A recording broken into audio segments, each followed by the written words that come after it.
আমি দুধ জাল দিয়ে নিয়েছি ভালো করে। এখানে অল্প করেই করেছি, 1 লিটার দুধ ভালো করে জাল দিয়ে ঘন ঘন করে।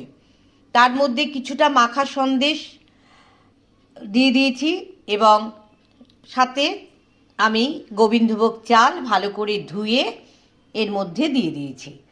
বেশ মাখো মাখো যখন হয়ে গেছে, চাল সেদ্ধ হয়ে গেছে, তখন আমি খেজুরের যে রসের গুড়, সেই রসের গুড়ের পায়েস করেছি। তাতে কি হয়, মিষ্টিটা একটু কম হয়। যে কোনো সুগার রুগী যাদের চিনি খাওয়া মানে একদম নিষেধ, তারাও এটা খেলে খুব ক্ষতি হবে না একদিন।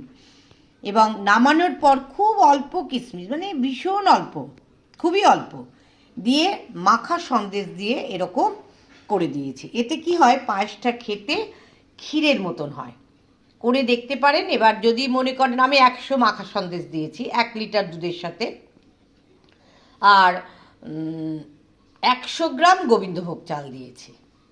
তাতে পায়েসটা কিন্তু ক্ষীরের মতন হবে, খুব সুন্দর খেতে হবে। একবার চটপট করে নিন। এই দিনে কেউ এলে আপনি এইভাবে দিতে পারেন। তবে আর একটা জিনিস এর সঙ্গে মিশিয়ে দিতে পারেন, সেটা হচ্ছে সিমই। তবে আমি আজকে আর সিমই দিইনি, সিমইটা পুরো আলাদা দেবো। সিমই অল্প যদি দেন, মানে ধরুন বলছি 25 গ্রাম, 100 গ্রাম চালের সঙ্গে 25 গ্রাম সিমই দিলেন। সিমইটা একটু গরম দুধে ভিজিয়ে নেবেন, ভেজে খুব আর ভাজা সিমইও তো পাওয়া যায়। করে দেখুন, দারুণ খেতে হবে।